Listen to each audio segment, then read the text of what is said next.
Good morning વિદ્યાર્થી મિત્રો, આજે આપણે ધોરણ 10 વિષય ગુજરાતી અને એનો વિષયાંક માધવને દીઠો છે ક્યાંય અને એના કવિ છે હરીન્દ્ર દવે.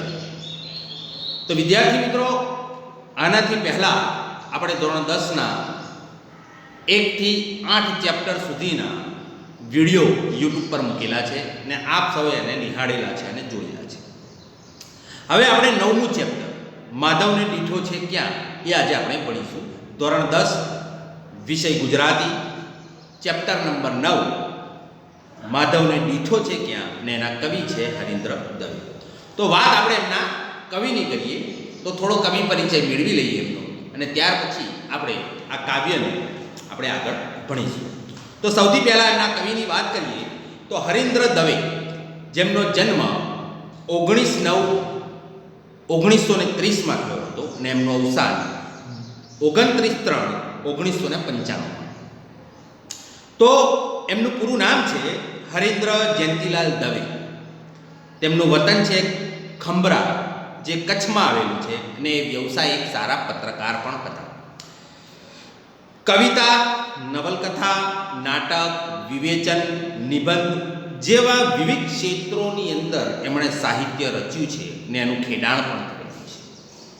ગુજરાતી સાહિત્યને સમૃદ્ધ બનાવવામાં એમનું મહત્વનું યોગદાન રહેલું છે. એમ જ એમણે ઘણી રચનાઓ પણ રચેલી છે, જેમાં આસવ, મૌન, સૂર્યોપનિષદ, હયાતી એમના કવિતાના સંગ્રહોના નામ છે. આ બધી એમની કવિતાઓ છે, એ કવિતાઓના પુસ્તકો છે. એ પુસ્તકોની અંદર એમની કવિતાઓ આપેલી છે. તેની સાથે સાથે એ મુખ્યત્વે કવિ તરીકે જાણીતા છે. તેમના ગીતોનું માધુર્ય ધ્યાન ખેંચે છે. અગનપંખી, પળના પ્રતિબિંબ, માધવ ક્યાંય નથી, મુખવટો, અનાગત, ગાંધીની કવાડ એમની નોંધપાત્ર નવલકથાઓના નામ છે. તેમને રણજીતરામ સુવર્ણચંદ્ર અને ગુજરાતી સાહિત્ય એકાદમી યાની કે ગાંધીનગરથી અને દિલ્હીનો એવોર્ડ પણ એમને પ્રાપ્ત થયેલો છે.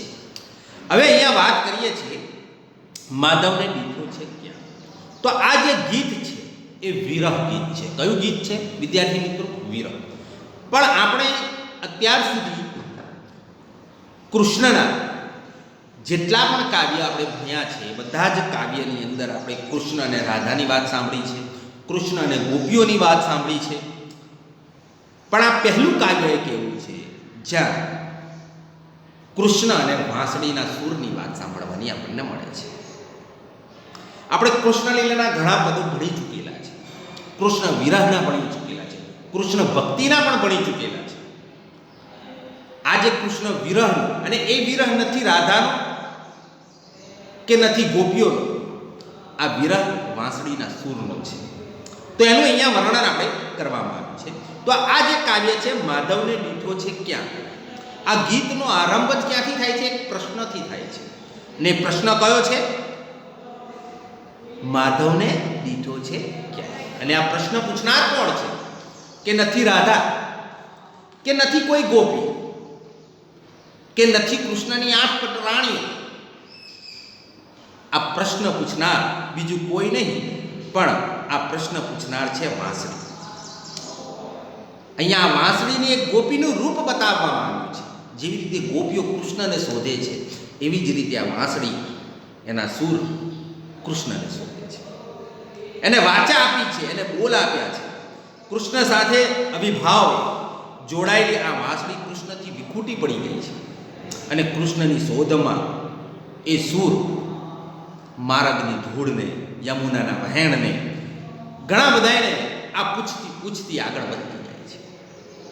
તો વિદ્યાર્થી મિત્રો, અહીંયા આપણે આ કૃષ્ણ વિરહનું કાવ્ય ભણીશું.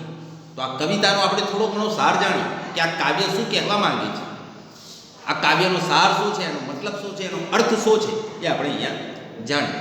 તો વાત આપણે હવે કાવ્યની કરીએ, કાવ્યની શરૂઆતની કરીએ. કાવ્ય નાનું સરખું છે પણ મજાનું છે. તો આ કવિતાની શરૂઆત કરતા પહેલા આપણે એના કવિ પરિચય અને સાથે સાથે આ કવિતાનો સાર પણ થોડો સમજીએ. તો હવે આપણે કવિતાની શરૂઆત કરીએ છીએ. તો કાવ્યની શરૂઆત થાય છે પ્રશ્નથી, બરાબર છે? થઈને અહીંયા વિખૂટો શબ્દ આવ્યો. કયો શબ્દ આવ્યો વિદ્યાર્થી મિત્રો? વિખૂટો. વિખૂટોનો મતલબ શું થાય છે? અલગ. વિખૂટોનો મતલબ અલગ. તો અહીંયા કોણ અલગ પડી ગયું છે? સૂર અલગ પડી ગયો છે. કોનાથી? વાંસળીથી. તો વાંસળીથી વિખૂટો, વિખૂટો મતલબ અલગ. તો વાંસળીથી અલગ થઈને આ સૂર એક સૂર ઢૂંઢે કદમની છાંય. હવે વાંસળીમાંથી એક સૂર નીકળે છે. હવે આ સૂરને કોનું રૂપ આપી દીધું છે? ગોપી જેવું રૂપ આપી દીધું છે. એને વાચા આપી દીધી છે.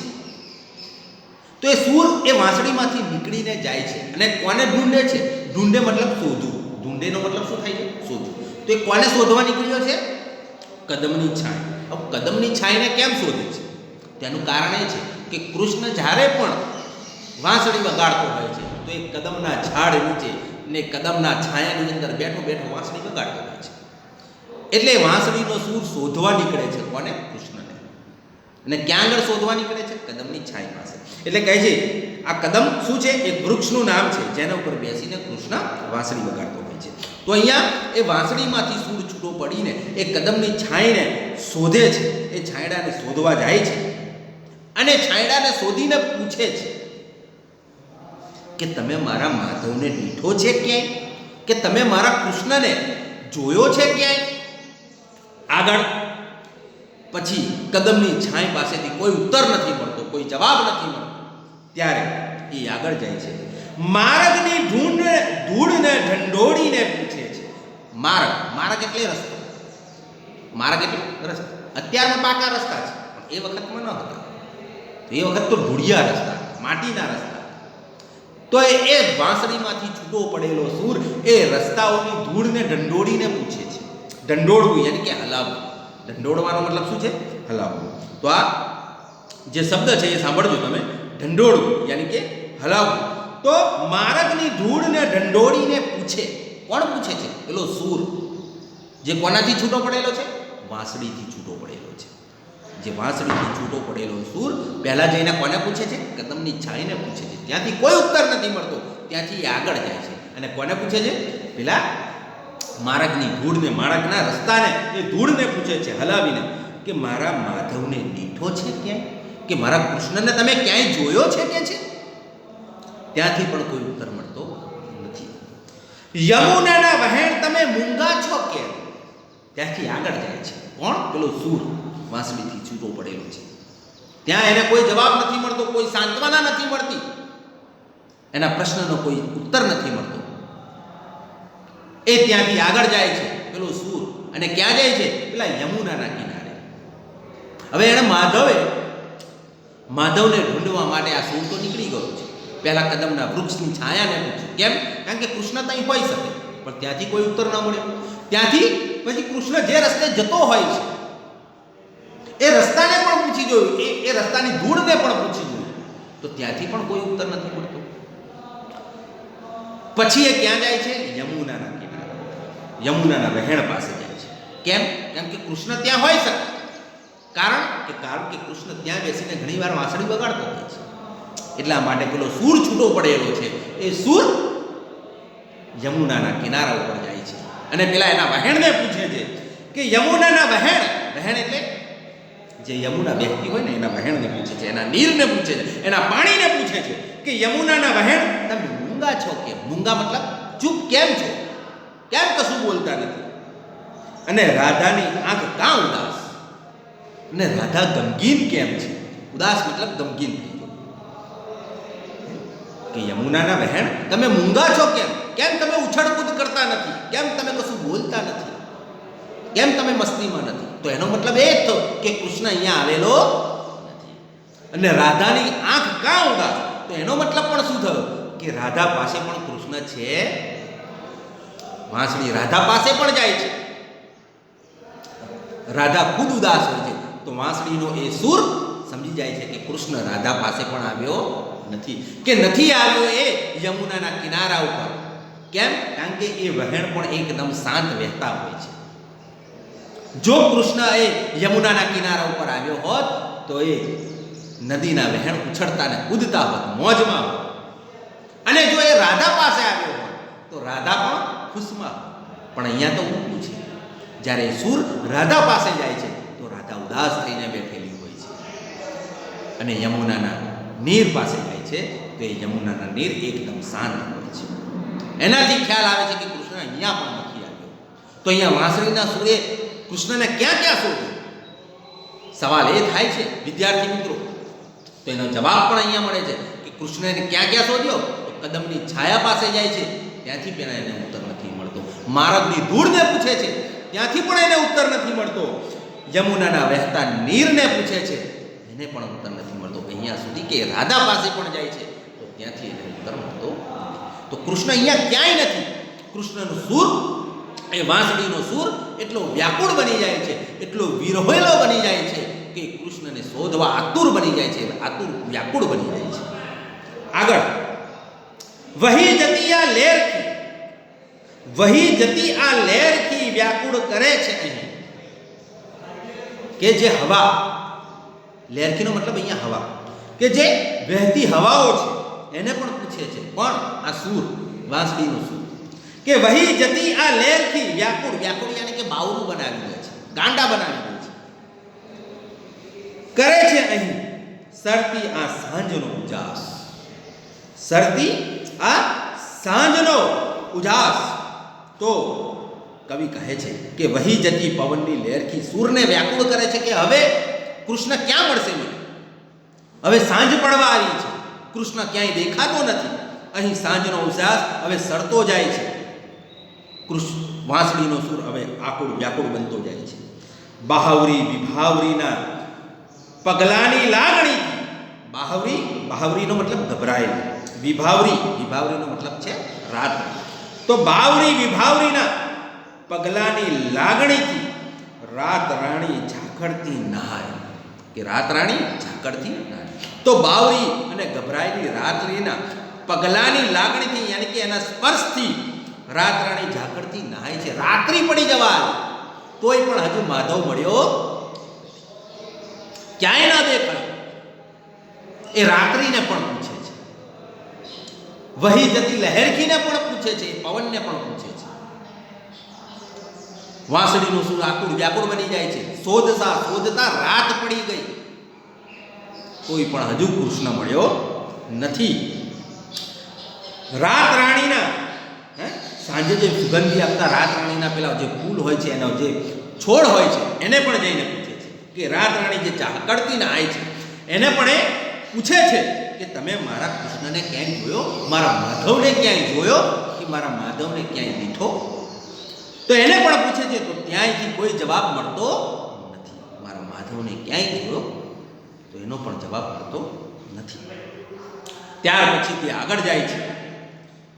ઉડતું આવે જો અહીં મોર પીછતો, ઉડતું આવે જો અહીં મોર પીછતો, તો અમે સાચવશું સુવાળા રંગ.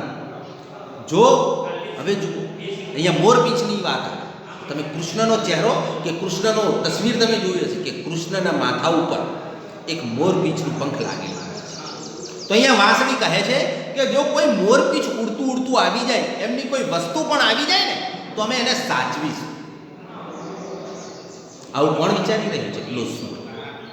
તો કહે છે કે ઉડતું આવે, જો કૃષ્ણથી વિખૂટું પડીને પેલું મોરપીંછ પીળો જો અમને મળી જાય, તો ઉડતું આવે જો અહીં મોરપીંછ, તો અમે સાચવીશું સુવાળા રંગ, એના રંગને પણ અમે સાચવી રાખીશું.